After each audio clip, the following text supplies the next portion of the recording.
guys, ketemu lagi dengan saya Vloggy Motovlog. Ya ilah saya. Nih hari ini tadi gua udah habis keliling bengkel mau nyari gas spontan. Nah itu kan gua masih pakai gas biasa tuh. Gua mau nyari gas spontan tapi ternyata nggak ada. Ada juga yang nggak ada tombol starternya. Terus tombol starternya dia nggak jual juga. Jadi akhirnya gua nggak jadi, gua masih tetap pakai yang biasa. Mana nanya nih, gua pakai gas spontan apa? Ya gua masih pakai biasa tuh. Si standar-standar, belum ada banyak perubahan. Nah jadi karena gua nggak dapat gas spontan, tadinya gua mau review gas spontannya, tapi karena nggak dapat akhirnya nggak jadi gua review. Apa yang mau di review kan nggak jadi beli. Nah tapi ternyata gua lupa ada salah satu part di motor gua, part penting di motor gua yang itu belum sempat gua review. Apa itu? Nah ini guys, ini rantainya bro. Gue baru ingat ternyata Sonic itu punya permasalahan dengan rantainya yang kericik-kericik, dia bunyi rantainya gitu. Nah kalau gue melihatnya adalah rantai Sonic itu kenapa dia kericik-kericik, karena yang pertama Sonic itu dia pakai rantai yang sama kayak motor bebek 48,5 kalau nggak salah.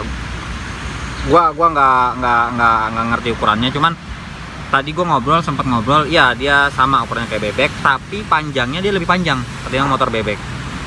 Jadi kalau lihat nih dari sini sampai sana tuh, sampai gearnya itu lebih panjang ketimbang motor bebek.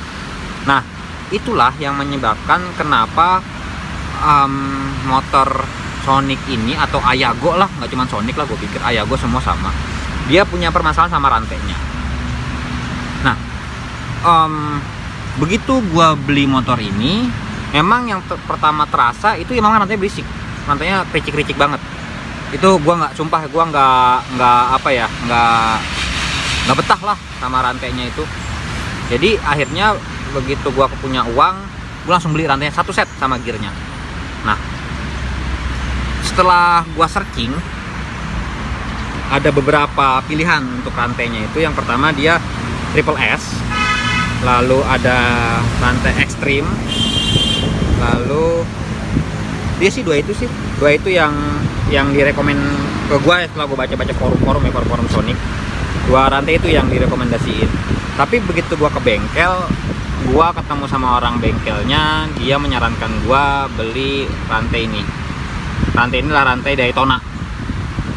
Nah gua tanya, kenapa rantai Daytona gitu, kenapa nggak Triple S atau nggak Extreme?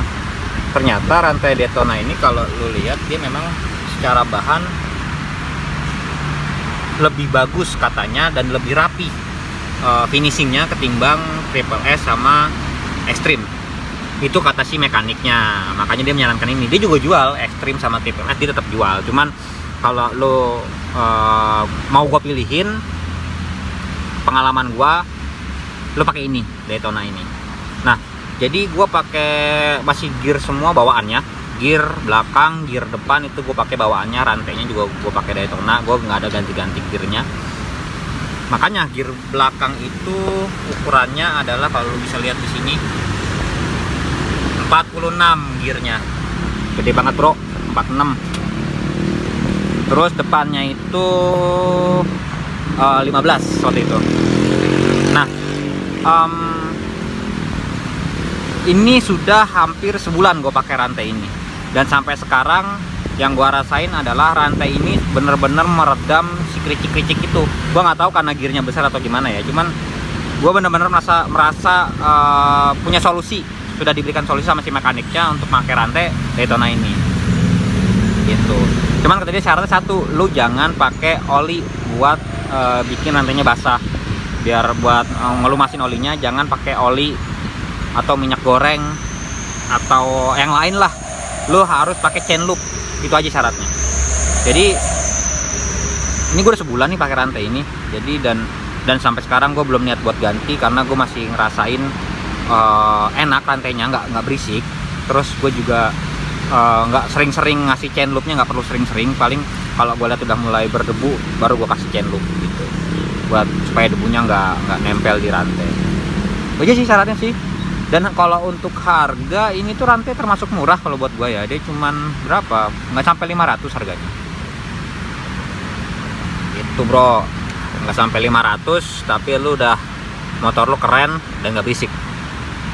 Karena banyak pengguna Sonic yang bilang rantainya berisik, tapi sekarang Sonic gue udah nggak berisik karena gue pakai ini.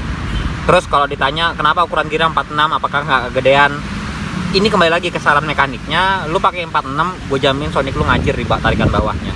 Ditambah memang gue kan dari Mepecu nih, itu ngepas banget sih kalau gue bilang ya, itu ngepas banget sama gearnya, ukuran gearnya. Jadi tarikan bawahnya bener-bener dapet, walaupun memang dia ngurangin si top speednya.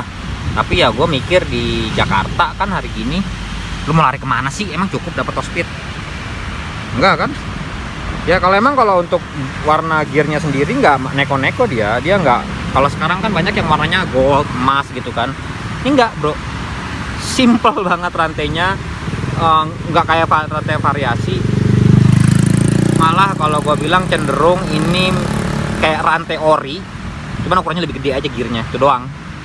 Jadi secara tampilan memang ini nggak merubah tampilan motor lo jadi lebih keren, nggak, gua akuin. Tapi lu dapat performa yang buat gua nggak ngecewain. Gua udah pakai selama sebulan dan buat gua ini recommended gitu loh. Terserah sih lu mau ikutin saran gua atau enggak, ya monggo lah, kembali ke masing-masing. Karena kalau dari harga sama Triple S sama Extreme ini kan nggak beda jauh nih. Harga hampir ya tipis-tipis lah bedanya, cuman buat gue oke lah. Kalau yang lain itu gue nggak tahu ya, maksudnya apa 300-an tahu gue, cuman ini berarti agak lebih mahal sedikit, ini sekitar 460 atau 450 gue lupa. Tapi lu dapat performa yang emang, kalau gue pribadi ini performa yang gue cari. Dia nggak berisik tapi juga membuat tarikan motor bawah motor gua jadi lebih enak, lebih enteng gitu. So kalau lu nyari rantai, saran dari gua pakai rantai Daytona dan ukuran gearnya yang sama kayak gini, dapat banget tarikan bawahnya dan nggak ngecewain. Oke, thank you.